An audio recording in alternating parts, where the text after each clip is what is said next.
Asante sana. Tumpigie makofi tena Mheshimiwa Rais wa Komoro jameni. Thank you very much, Mr. President, for honoring us with your presence and the statement you have made on behalf of our Africa Union and the great people of Komoro. Watu wa Embu, wacha nichukue nafasi hii kwanza kabisa kuwashukuru watu wa Embu. Nilikuja hapa na ndugu zangu wengi, tukaomba kura zenu, mukawa ni watu wangwana, mukatupatia kura zenu, mukatuongezea maombi na Mungu akatupatia ushindi. Jameni watu wa Embu, nasimama mbele yenu leo kusema asante sana. Narudia tena watu wa Embu kusema asante sana. Mimi nataka niwahakikishie ya kwamba sisi wote tuliopata nafasi ya kuchaguliwa kutoka MCAs wetu, wabunge, magavana, maseneta, Mheshimiwa Deputy President na mimi hapa, pamoja na mawaziri wetu na wale wote ambao wamepata nafasi ya uongozi katika taifa letu la Kenya, mimi nataka niwahakikishie tutashikamana, tutafanya kazi pamoja ili tutimize malengo yetu ya kubadilisha uchumi wa Kenya na kuhakikisha kwamba kila Mkenya anapata nafasi ya kujiendeleza katika taifa letu la Kenya.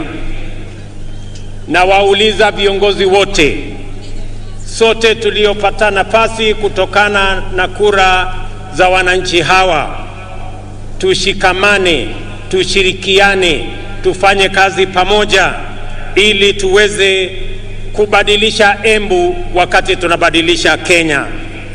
Asanteni tena watu wa Embu kwa msaada wenu, kwa kura zenu na kwa maombi yenu.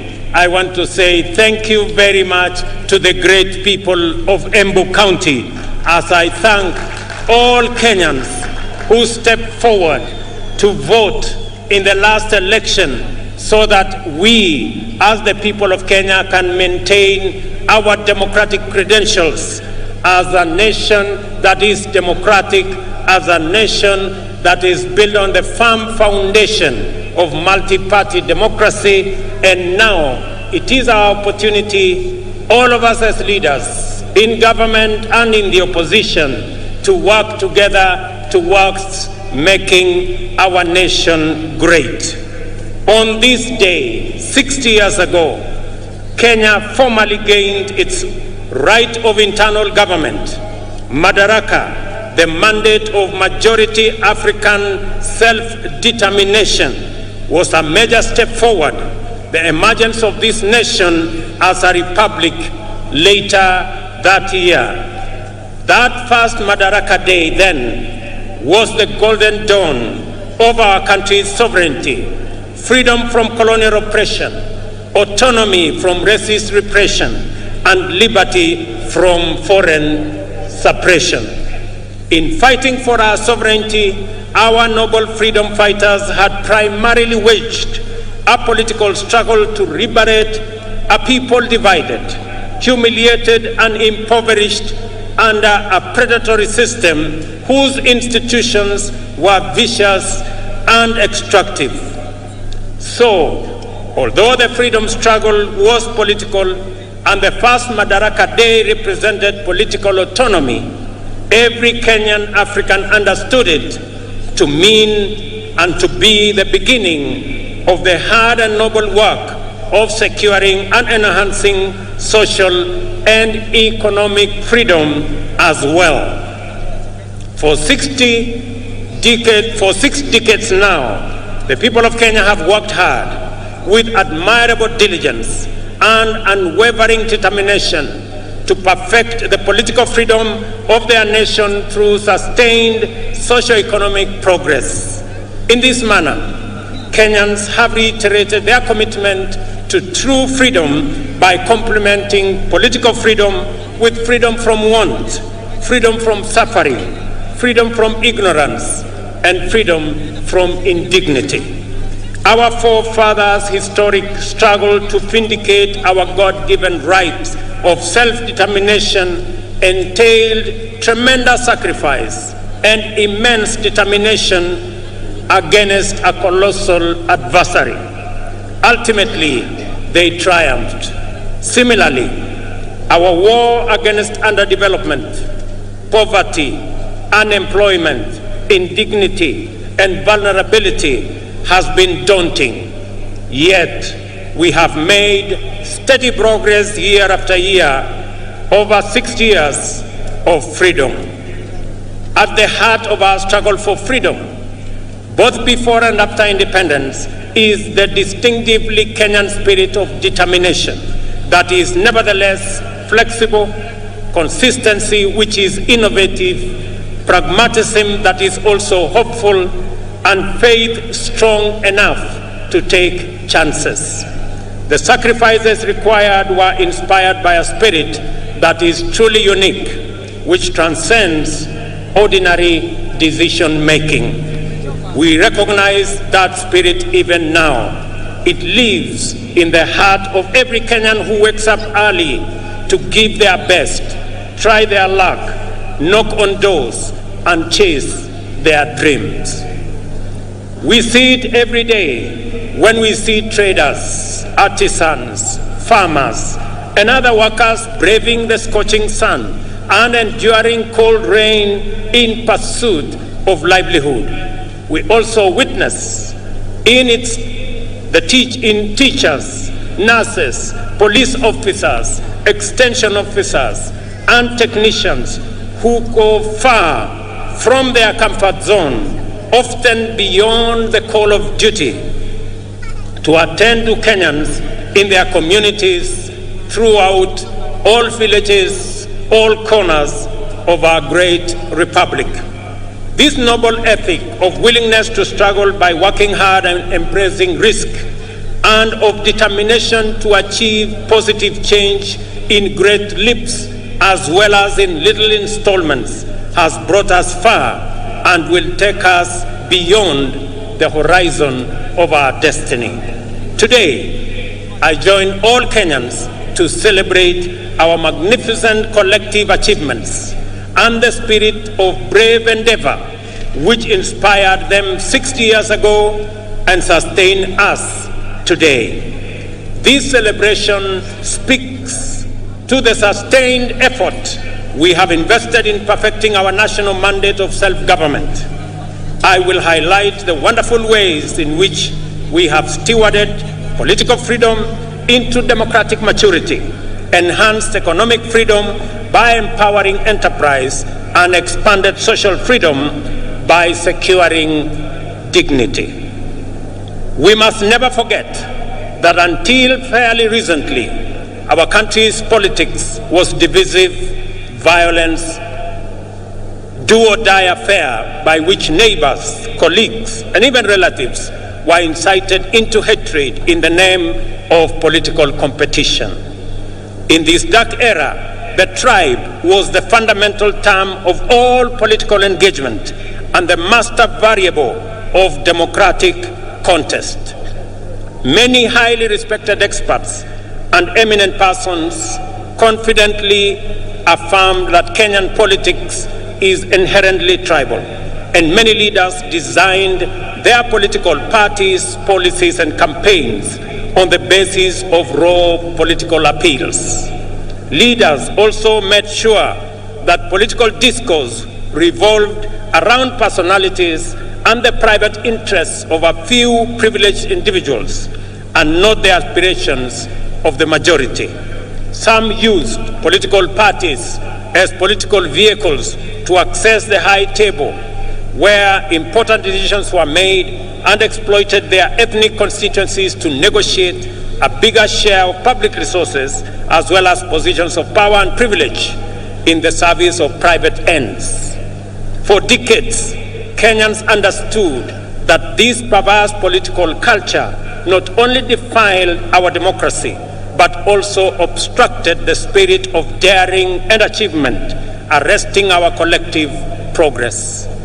The people of Kenya, therefore, yearned for freedom from the tyranny of political personality cults, toxic tribal discourse, and the violence they engendered. They desired a more unifying, cosmopolitan framework of engagement which promoted the expression of their shared aspirations, encouraged inclusive negotiations, and a collective means of pursuing them. In the last general election, the people of Kenya finally broke free. The campaign was conducted purely on the basis of important national issues, foremost of which were economic issues. Not only did Kenyans reject the old divisive politics of tribe and tribal chiefs, but they also demanded and interrogated well-considered party manifestos with detailed plans for economic transformation. As a result, although the election was closely contested, it was the most peaceful in the multi-party era in Kenya. And I want to congratulate all Kenyans for being participants in this great feat. Our public discourse and political discussion and the agenda of social debate has changed for good. Substantive policy issues continue to define the national conversation well beyond the election.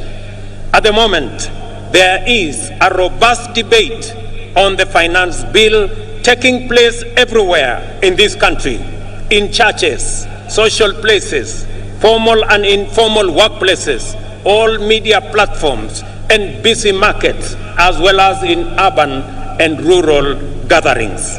We are truly a trailblazing nation.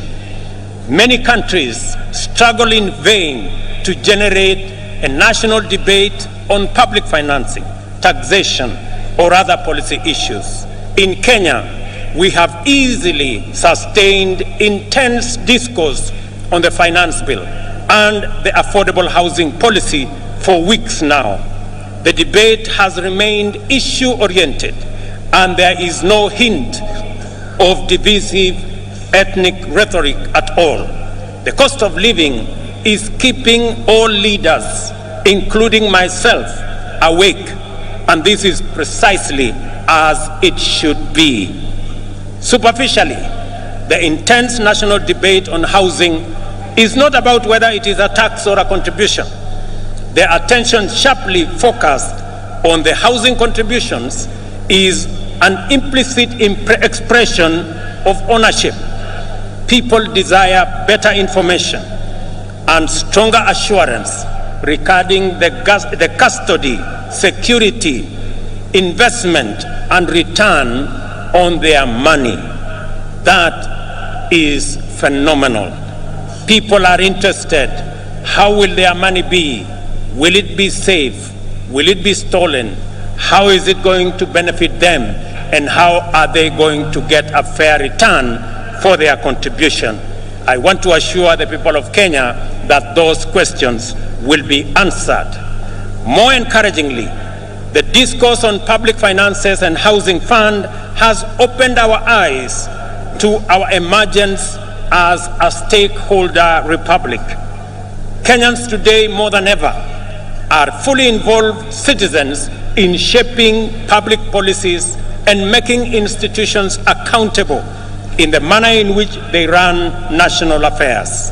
This is the vision of Madaraka expressed in the first article of our Constitution. All sovereign power belongs to the people of Kenya. We have crossed a fundamental decision, a decisive threshold in the history of our political freedom and democratic maturity. Today, Kenyans of this generation honor patriots who went before us in this celebration of a noble and historic achievement. Kenya also set a new high in election management by deploying a secure, freely accessible public portal which accurately and faithfully relayed vote tallies in the last election, enabling Kenyans, and indeed anyone else, to compare and verify tallies and ascertain results. This enabled the IEBC to credibly declare and certify the winners of elections and to establish before court, in response to petition by the certified candidates, that the elections met the constitutional threshold as simple, accurate, verifiable, secure, accountable, and transparent. In fact, the openness and credibility of the 2022 election are affirmed by the fewer petitions filed, 124 petitions compared to 303 petitions in 2017. The economy was the most important issue on which the last election was canvassed.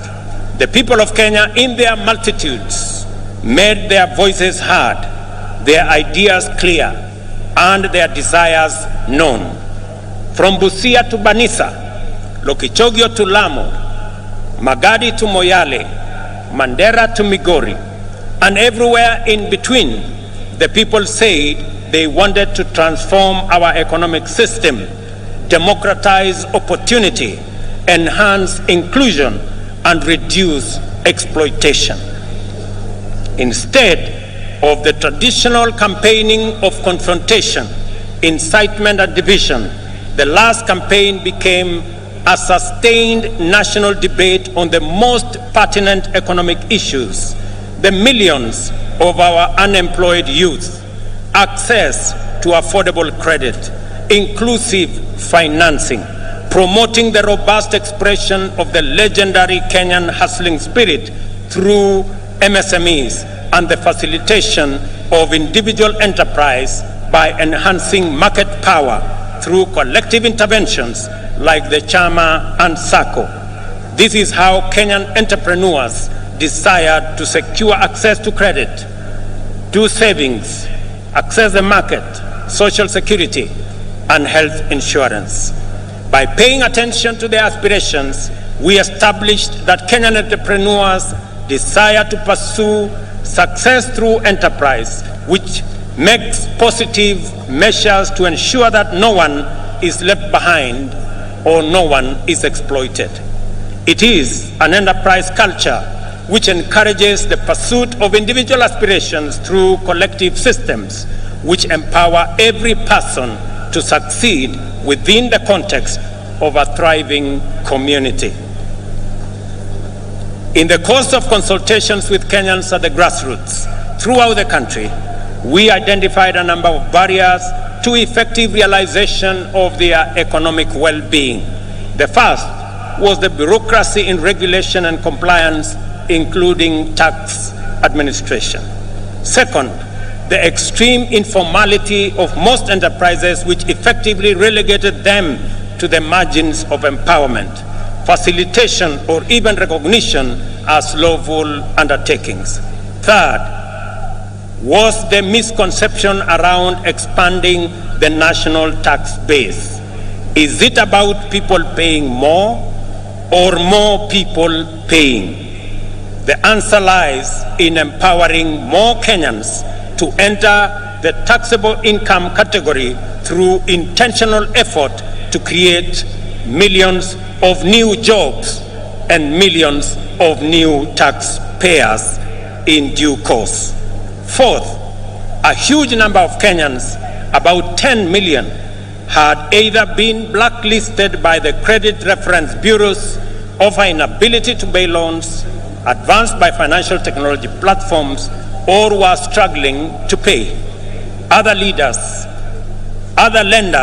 required hefty securities and valuable assets as collateral, yet these struggling entrepreneurs required financing to acquire such assets. It was clear, therefore, that the prevailing financing and credit facilities were not supportive to the profitable existence of micro, small, and medium enterprises. Self-employment accounts for 51% of all jobs in our economy. 83% or 15.3 million jobs are in the informal sector, and only 3.6 million jobs are in the formal sector, representing a paltry 17%. Considering this employment landscape, it was imperative that we attend to the interests of these undeserved and underserved majority of workers urgently, resolutely, and effectively. This engagement with business community inspired the creation of the Financial Inclusion Fund, or the Hustler Fund, to eliminate the financial cost, delay, and bureaucracy entailed in complying. The facility employs the latest fintech powered by Kenyan telecommunications corporations. The Hustler Fund also re-engineered the idea of collateral by deploying the borrower's credit score as effective security. Without a doubt, the Hustler Fund has been more than transformational. In fact, it is revolutionary. On its way to becoming effectively the biggest financial institution by the number of borrowers and active loans, the Hustler Fund also turned around the country's fintech, transforming it from a predatory ecosystem to a more responsive one. As a result, Kenya's digital economy has received a tremendous shot in arm, as demonstrated by reports that Safaricom alone has enrolled at least 2 million new subscribers into their financial ecosystem, courtesy of the Hustler Fund. Today, as we celebrate progress in achieving economic freedom, we also celebrate our digital economy, powered by our famous fintech community. Kenya's legendary spirit of enterprise has entered the digital space. Kenyans responded to this promise of economic freedom in unequivocal terms.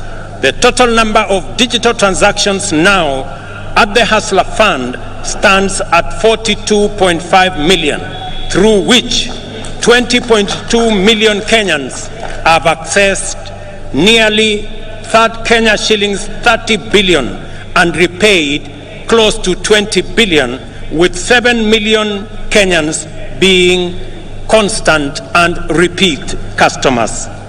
Not a single shilling has been stolen through corruption, and borrowers do not need to know anyone, bribe any official, or go through any complex bureaucratic procedures to access the Hustler Fund. They only need a device, a little airtime, and a few minutes, and they are all able to get money wherever they are. The second product of the Hustler Fund will usher our unique collective-driven competitive market enterprise to the online domain. To promote inclusion, the Hustler Fund is going to deploy groups such as chamas and SACCOs, overcome exclusion and barriers to participate in credit savings, social security, health insurance, and other socio-economic amenities. This is how we will use policy and technology innovation to mainstream our way of life.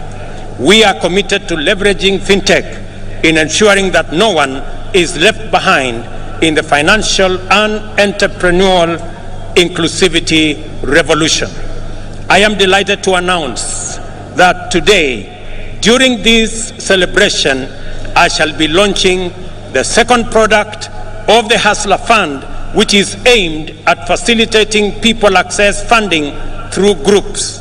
I am sure that this will be very good news to my good friend Shiko in Ruaraka Market, who, like many informal business entrepreneurs, were ready for this innovation even before we launched the first Hustler Fund product. I am glad that this launch of the group loan product is taking place against the backdrop of the phenomenal success of the Hustler Fund personal loan product. I expect that this product will encounter even greater appetite from the market. As I have already mentioned, your credit score will determine the amount you can access and the amount you will continue to receive. Thus, we have equalized the formal and informal systems, enabling both to enhance their complementary contribution to jobs and wealth creation from an equal footing. As we celebrate this increase in our economic freedom, today we also celebrate the democratization of the Kenyan economy. This is why more Kenyans are taking part in the robust conversation about our economy. The conversation is inclusive, focusing on the proposals to raise revenues, to discourage imported goods that can be manufactured locally so as to grow local manufacturing and enhance export competitiveness. In this debate, Kenyans are interested in how government will create the 1 million jobs it has committed to provide through the affordable housing program. I know many people have questions about how and why are we having a conversation about housing in the Republic of Kenya. And progressively we are answering the how, we are answering the why, and we will answer every other question. Because right here in Embu, and as we do in every part of Kenya, we have our own citizens, millions of young people who do not have a job. We have 5 million Kenyans across Kenya, young people out of school, out of college, out of universities who do not have a job. It is our collective responsibility to think about the 5 million young people in Kenya who today walk our streets, walk our villages, in our townships, in our markets, and yet they do not have an opportunity to deploy their energy, their knowledge, their education in making a difference in their lives and making a difference in our nation. And I want to encourage all of us as the people of Kenya, as we look into this opportunity. I know many people are asking, how is it my business? How is it my responsibility? I have had many ask me, Mr. President, how is it my responsibility to think about those who do not have jobs? How is it my responsibility to think about the people who live in slums? 7 million Kenyans who live in slums, in indignity, without toilet, without running water, without roads. How is it my business? Let me ask the people of Kenya, if our freedom fighters, the people who made the ultimate sacrifice and lost their lives in liberating our nation, if they had asked the question that how is it their business, today we would continue to have been slaves of our masters if they asked themselves that question. It is our opportunity, as they did, to liberate our country. They went beyond the call of duty. They did not ask how is it their business to make the ultimate sacrifice to liberate our country. I want to ask every citizen, it is our responsibility collectively to think, to plan, and to ensure that the 5 million young people in our country who today do not have jobs, have jobs. It is our responsibility to ensure the people, 7 million of them, who live in our slums, including Shauri Yako here in Embu. I was here last week and I was informed about Shauri Yako. The people who live in Shauri Yako deserve a decent house, and it is our responsibility as we implement the housing plan,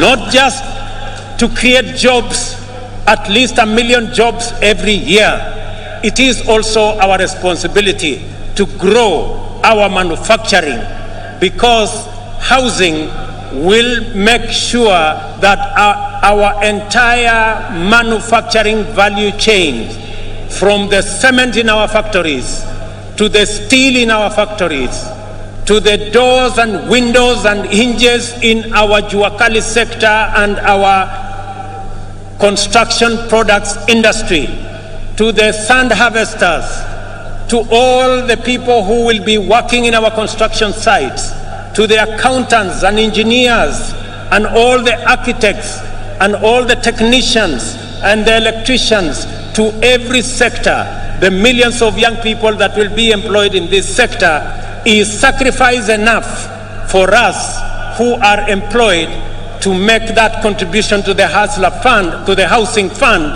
so that we can bring around the change that is going to take our country forward. Our vision for affordable housing program is premised, firstly, on the objective of creating 1 million direct and indirect employment opportunities throughout every value chain in the housing development ecosystem. A single housing unit is capable of employing 3 to 5 workers directly and an additional 8 workers indirectly in the manufacturing of construction products, in transport, in logistics, and in all other sectors that contribute to the housing and construction industry. Secondly, the objective of affordable housing is to increase the number of homeowners and to transition more Kenyans from rent paying in informal settlements, in slums, and we have 1,411 slums in Kenya.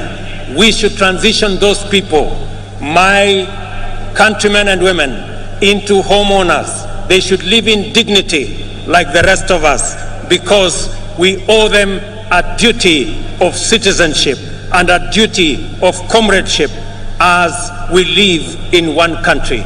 I want to ask every parent, I want to ask every Kenyan that rather than ask, how is it your business? We must know that it is our business, because the 5 million young people are our children. They are our citizens. They pay taxes. And when we transition them into jobs, we are building a bigger pool of taxpayers. The conversation we have today in Kenya is different. I did promise the country 3 years ago that we are going to change the conversation. That the conversation is not going to be anymore about leaders. It is going to be about citizens. It is going to be about those who do not have jobs. It is going to be about our manufacturing.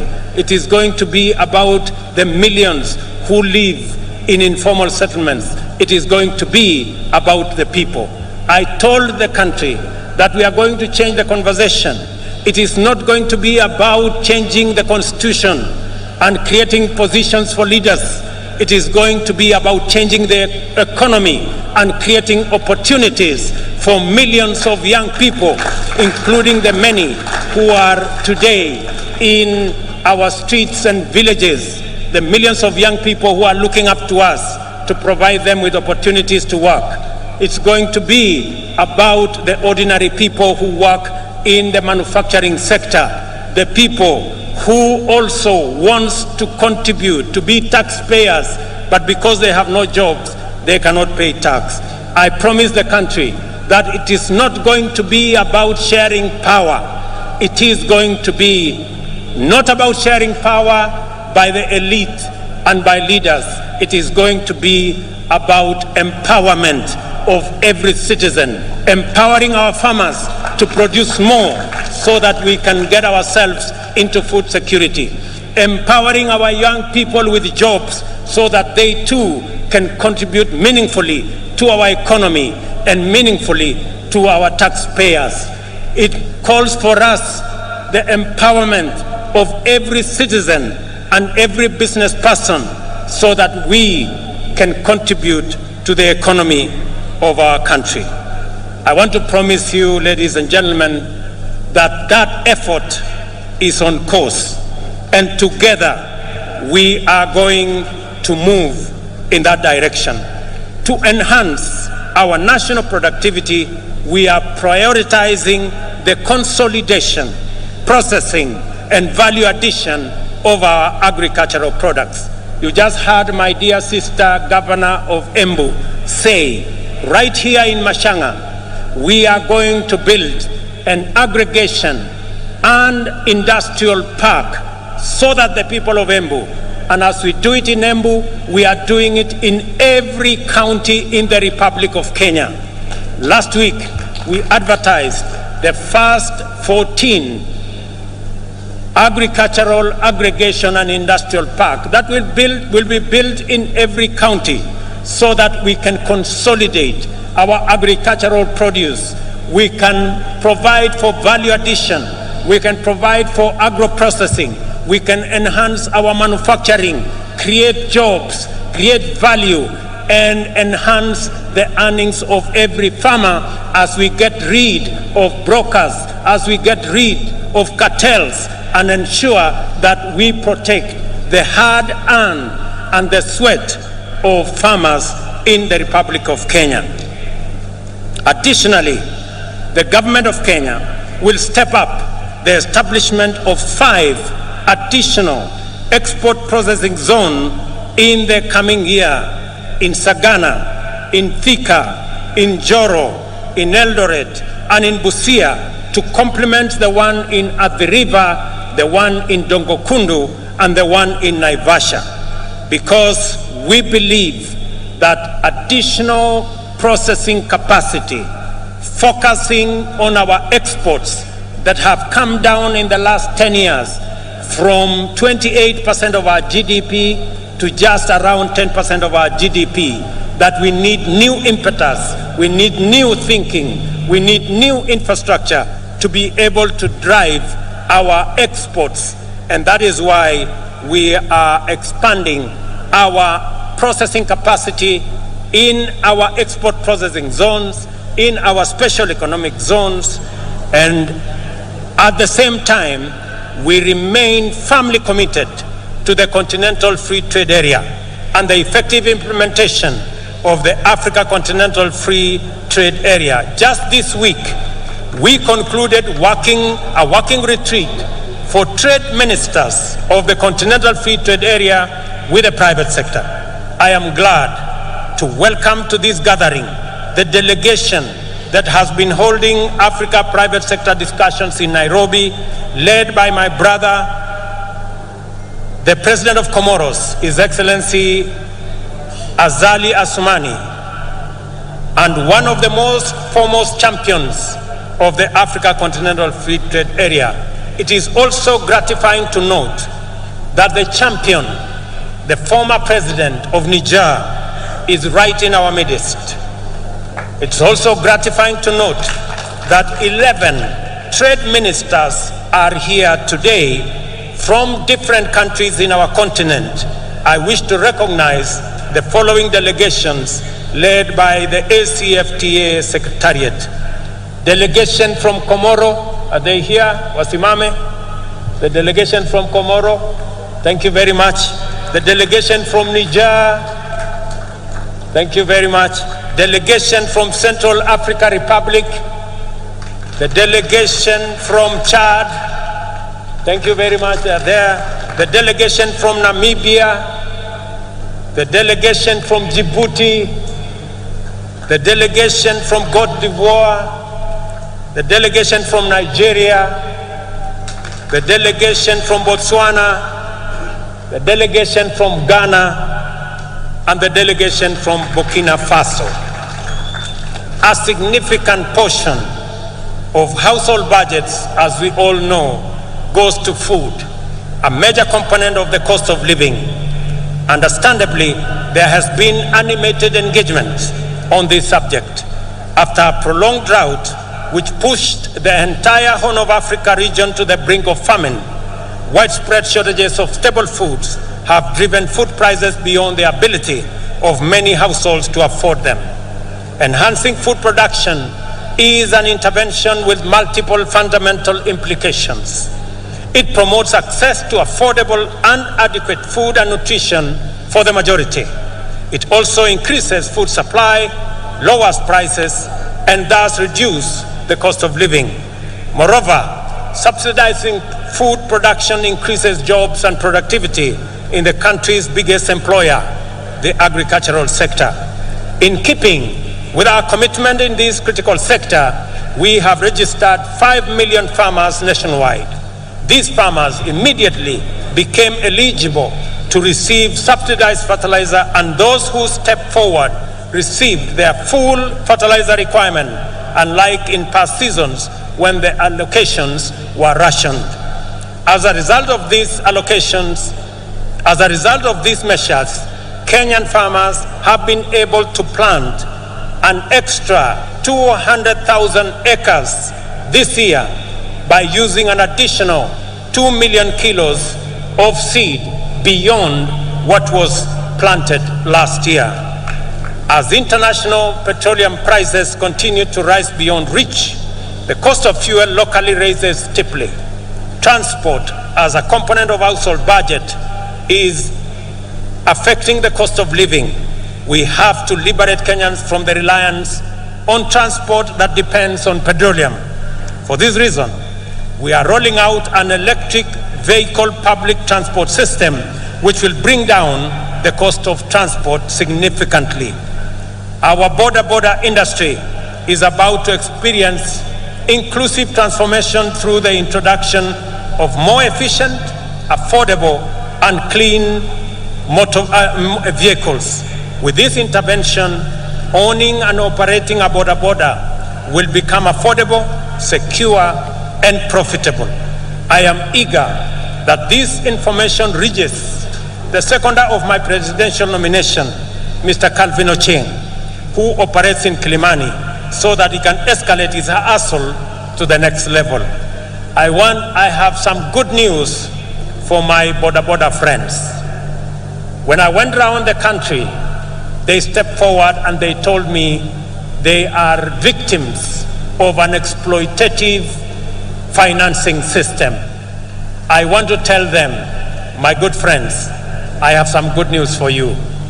We are developing, and by September this year, we will have a mechanism where you can get your border that does not need petrol, that will be run on electricity, one that is financed by not a predatory system, but one that respects the interests of those who purchase the borders.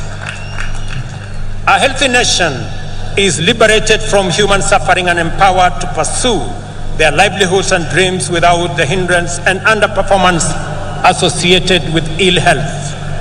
A healthy nation is a happy nation. Freedom from disease is therefore a primary plank of our agenda to perfect self-government. We are committed to do affordably, inclusively, and in a manner that enables Kenyans to receive quality medical attention from the comfort of their homes.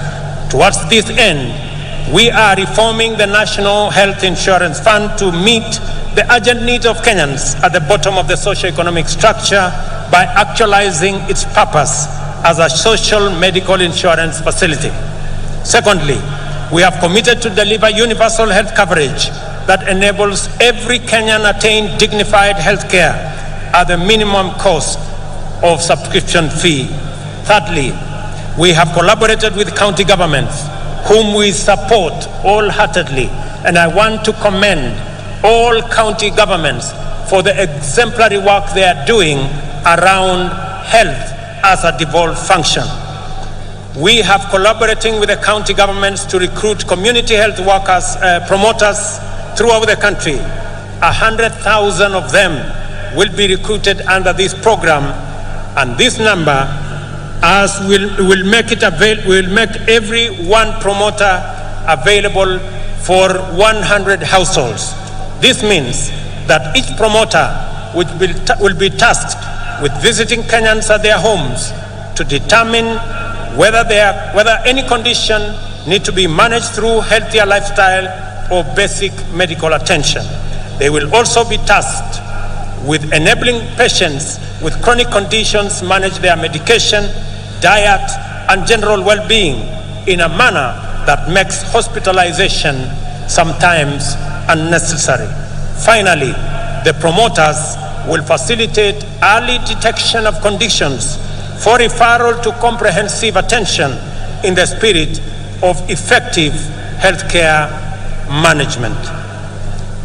Ladies and gentlemen, the imperative of Madaraka mandates us to build a strong, democratic, prosperous nation through the successful pursuit of high productivity and competitiveness. Industrialization and technology innovation is one such movement. All these things require people who are all empowered with knowledge, skills, and understanding, not only to effectively participate as informed citizens of a democracy, but also to pursue meaningful livelihoods and perform their share of economic production, and even go further and imagine, create, and build the Kenya of our future. Education, therefore, matters for our freedom and self-reliance, and is the enabler and optimizer of every other undertaking. We have taken all possible measures and pursued every available option to actualize our vision to make education at all levels accessible, affordable, and inclusive, and removed social and economic barriers to the attainment of the highest education by all Kenyans. Beyond subsidizing primary and secondary education in all our public primary and day secondary schools, we have reimagined higher education financing to deliver equity and broader access to all Kenyans, with special attention to enabling the most vulnerable learners to realize their right to education. We have also employed 35,000 teachers in a historic and unprecedented drive to improve the national teacher-pupil ratio and enhance performance. Additionally, we are redesigning the competence-based education curriculum to make it responsive to our education needs at the point of our social, cultural, and economic development. Finally, the National Open University will obtain its charter in the course of this month, and as we speak, courses are being uploaded for commissioning, and later this year, Kenyans will have the opportunity to go to university from the comfort of their homes online. For long, tertiary education in Kenya has been a privilege for the most fortunate, while university education was the exclusive entitlement of the elite. Not anymore. A month ago, I unveiled a new funding model for higher education that will make the universities and technical training fully inclusive, financially robust, and capable of competing with their peers globally, while contributing to our national socio-economic transformation through innovation, research, and development. The model is aimed at financially supporting increasing numbers of students enrolling in these institutions and ensuring that those from households at the bottom of the socio-economic structure enjoy equal education opportunities. The eternal conundrum of Kenya's integrity agenda revolves around the question of who will watch over the trustees of public interest and who will watch over the watchman. These questions do not arise because we have low trust. Rather, they exist because we have high expectations.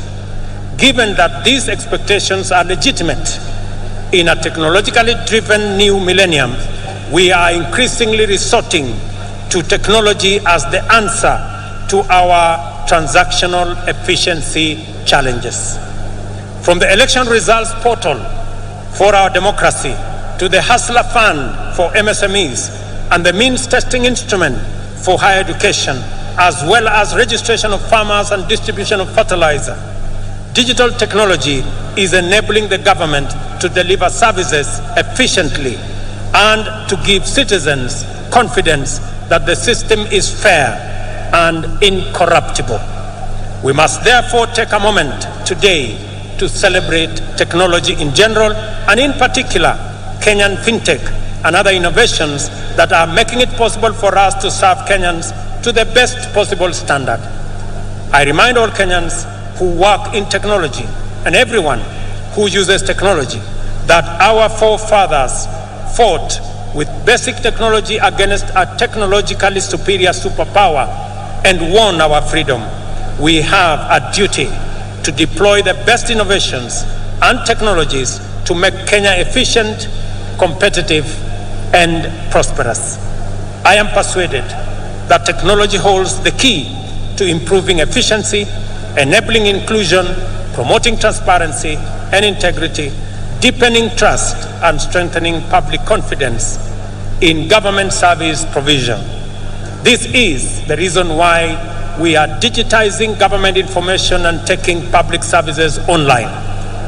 On this day, I invite all Kenyans to embrace the new era of e-governance, which empowers people everywhere, including the majority at the bottom of the economic structure, to access government services at their convenience through their mobile devices.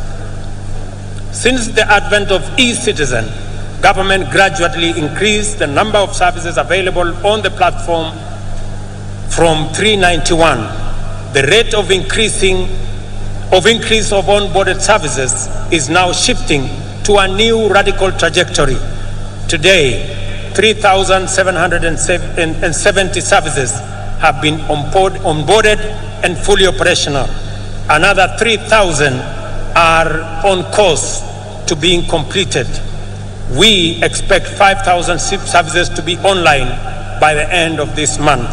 Our ambition is to offer every government service on e-citizen platform by the end of this year. Finally, as we contemplate all the achievements we are celebrating today, let us reflect on the noble motivations and visions which inspired our heroic freedom fighters to make such immense sacrifices for the sake of freedom, not just for themselves, but also for the rest of their people who were not willing or able to join the struggle.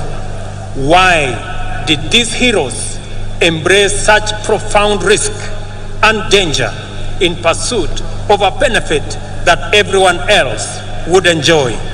The answer must not only define our attitudes to public service, but it must also shape our understanding of the reasons and values that underlie collective undertakings and social policies. For our freedom fighters, a country in which anyone was unfree and oppressed was not worth living in. We have a duty to translate these truths into our political, social, and economic affairs.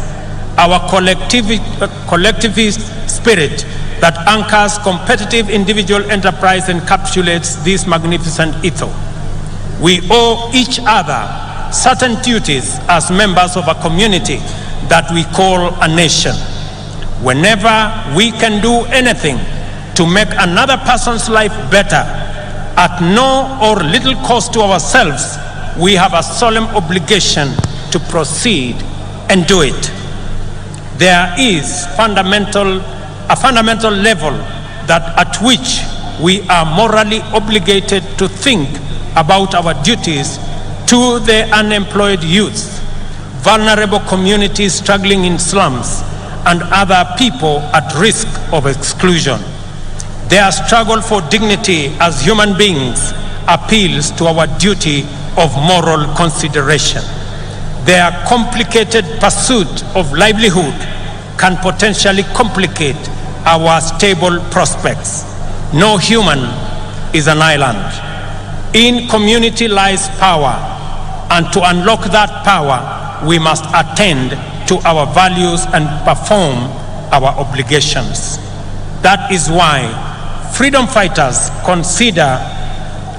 That is why freedom fighters consider the inherent morality of their cause to be sufficient reward. For example, those of us who are earning Kenya shillings 200,000 monthly will pay only 2,500 to build a fund that will help create millions of jobs for millions of our young people and bring a meal on the tables of many hustlers. This is a worthwhile contribution to make for the greater good of our nation, as indeed the freedom fighters who came before us did. As we continue to make progress in our pursuit of the transformation of our economy from the bottom going up, we must remain vigilant that no one is left behind and no resources are lost to waste and corruption. Public servants must ensure that public resources must be utilized solely and exclusively for purposes that serve the interests of all our people. I have made a personal commitment to use all instruments and authority at my disposal to curb waste and eliminate theft. I will not permit greed, lawlessness, or impunity. Ladies and gentlemen, it is our collective duty, sisi wote kama Wakenya. Mimi nimekuja hapa Embu katika sherehe hii ya muhimu ya Madaraka ili tukubaliane kama wananchi vile wale waliotutangulia bila ya kujali watapata nini walipigania uhuru wetu, damu yao ikamwagika, wengine wakauawa, lakini hawakurudi nyuma, kwa sababu kama wangerudi nyuma leo tungekuwa watumwa wa wale walikuwa wametutawala. Na ndio tunajiuliza kama taifa, kama Wakenya, it is the moment for us to ask, what can I do for my nation? Not what can my nation do for me? Both questions must be answered in the affirmative. Sote kama wananchi wa taifa la Kenya tumesema ya kwamba jambo la muhimu ambalo lilikuwa katika uchaguzi uliopita ilikuwa ni maneno ya uchumi wa taifa letu la Kenya. Ilikuwa ni maneno ya wananchi mamilioni vijana wetu ambao hawana ajira. Ilikuwa ni kati ya wale watu wengi hawana uwezo ya kupata mkopo kwa sababu hawana title deed, hawana logbook.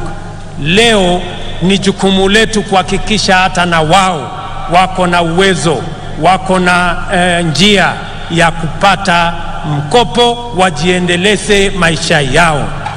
Leo katika Embu hapa, wale walio katika vyama, wale walio katika sako, leo tunaanzisha Hustler Fund Stage 2 ambayo itatoa pesa kati ya shilingi 20,000 na shilingi 1,000,000 kwa vikundi ambazo zitajisajili ili tuweze kufikisha mambo ya kupata mkopo kwa wananchi wengi. Vile vile katika mpango wetu wa ujenzi wa manyumba, nilikuwa hapa Embu wiki iliyopita, tumeanzisha ujenzi awamu ya kwanza, nyumba 100 kati 400 ambazo ni awamu ya kwanza. Nimesema nitarudi hapa Embu kama vile nitaenda sehemu zote za taifa letu la Kenya ili tuweze kujenga nyumba 200,000 kila mwaka katika taifa letu la Kenya.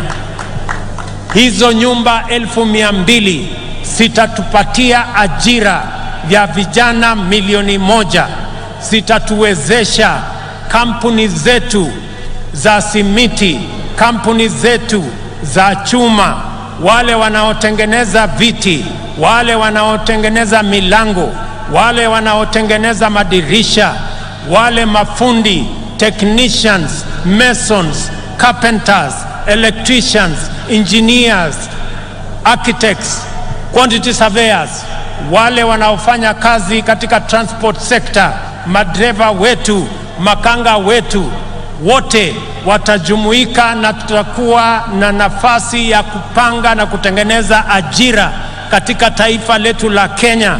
Tuwaondoe vijana wetu ambao wako mitaani, wako masokoni, wako katika vijiji, wamemaliza shule, wamekamilisha college, wamemaliza university, lakini hawana ajira. Ni jukumu letu kama taifa kupanga ili vijana milioni 5 wasiokuwa na ajira katika taifa letu la Kenya, na wanaongezeka 1,800 kila mwaka, tuwapangie ajira, wajisimamie na watusaidie kuendesha taifa letu, na pia wao wachangie katika kulipa ushuru, tuweze kujiondoa kama taifa kwa madeni na tujisimamie kama taifa letu la Kenya. Na wauliza Wakenya wote, jameni, bila ya kuulizwa maswali ya kwamba mbona ni jukumu langu vipi, tujue ya kwamba wale watoto ambao wanahangaika madukani, barabarani, vijijini, hawa vijana ni watoto wetu, hawa vijana na Wakenya wenzetu. Tujiulize vile vile wale Wakenya wanaishi katika vitongoji duni, zaidi ya Wakenya milioni 7. Jameni, tuwaokoe pia, hata na wao wanafaa kuwa na makao ya kutosha, makao ambayo inawapatia heshima, na ni jukumu letu sisi zote kama taifa moja, taifa la Kenya. Mimi nawashukuru sana. Mimi nimefurahi kwamba leo katika Kenya mjadala sio ya kabila hii na kabila ile. Mjadala ni moja, ni vipi tutahakikisha ya kwamba watoto wetu wanapata ajira. Mjadala ni vipi kampuni zetu za manufacturing zitaendelea mbele. Ni vipi tutakuwa na mpango wa kila Mkenya kupata mkopo. Ni vipi tutasaidia wakulima wetu watuzalishie chakula, tuondoe aibu ya njaa. That is the conversation of our lifetime, and that is a positive conversation in the Republic of Kenya. Mimi nawashukuru sana kwa kutukaribisha hapa Embu. Nimefurahi sana watu wa Embu. Nimesikia yale kiongozi wenu, wabunge wenu wameniambia kuhusu barabara zenu. Barabara ya kutoka kule Machanga mpaka PI nimesikia. Barabara ya Kiritiri, Kanywambora nimesikia. Barabara ya hapa chini Ena mpaka Kavue nimesikia. Na haya mambo yote tutajipanga, na sote tukiwa na mpango huu, tukipanga vizuri vile tutakuwa na pesa ya ushuru ya kupeleka taifa letu la Kenya mbele, tutajiondoa kwa madeni na tutakamilisha miradi yetu yote. Nimewasikiza vile vile kuhusu mambo yenu ya maji. Najua na mnaelewa ya kwamba tuko na mpango ya mambo ya maji. Hapa Embu tuko na dam ambayo tutajenga pale Kamumu. Tuko na dam ya Dhambana, tuko na dam ya Dhoshi, na tuko na dam zingine ndogo ndogo ambazo tutakubaliana na viongozi wenu, wabunge wenu pamoja na county government yenu. Iko katika mipango yetu. Haya mipango yote ni kwa manufaa yenu, na ni jukumu letu sote tuungane kama watu wa Embu, kama watu wa Kenya, ndio tuweze kutekeleza haya mambo mazuri yote ambayo yatatupeleka mbele kama taifa letu la Kenya. Najua vile vile mjumbe wa kutoka kule mbele aliniambia kuhusu barabara ya Kikunyari, Karii, Ishara. Pia hiyo barabara tutaishughulikia, na zile zingine zote ambazo hazijatajwa hapa. Mimi nataka niwaambie ya kwamba tuko pamoja, tutashirikiana pamoja. Watu wa Embu tumekubaliana? Embu tumekubaliana? Mimi nataka nisikie sauti yenu. Tumekubaliana watu wa Embu? Hebu nisikie sauti yenu tena watu wa Embu kama tumekubaliana. Asanteni sana. It is now my honor and pleasure to introduce and officially launch the second product of Hustler Fund, the Hustler Group Loan. nafikiri tutaangalia pale kwa mtandao kidogo. Sasa vikundi kote nchini vinaweza kujiwezesha kwa kuweka akiba na kupata mikopo ya bei nafuu kupitia simu wakijiunga na Hustler Fund. Kupitia mradi huu wa serikali, vikundi vya watu 10 na zaidi vinaweza kupata mikopo kwa urahisi kwa ajili ya kutimiza mahitaji yao na ya kibiashara. Kikundi kitapokea mkopo wa Hustler Fund moja kwa moja kwenye simu ya aina yoyote popote alipo bila kujaza fomu au kutozwa dhamana. Maelezo ya credit score yatatumwa kwa wanachama wote. Vikundi vinaweza pata kiwango chochote cha pesa hadi milioni 1 kwa riba ya 7% kwa mwaka. Kila mwanachama atachangia kwa credit score. Kwa hivyo, mlipaji mwema ni wa dhamana kubwa kwenye kikundi. Kila wanapolipa haraka, kiwango cha mkopo cha kikundi kinaongezwa. Kusajili kikundi chenyu kwa Hustler Fund, mwenyekiti anafaa kubonyeza *254#. Chagua Hustler Groups. Bonyeza 1 kuchagua kikundi chake na akubali masharti ili aweze kupata mikopo na kuwatumia wanachama wenzake. Hustler Fund, jiinue, jiendeleze. Asante sana. Tunashukuru sana. Thank you very much. God bless you, the great people of Embu. God bless our great Republic of Kenya. Asanteni sana watu wa Embu.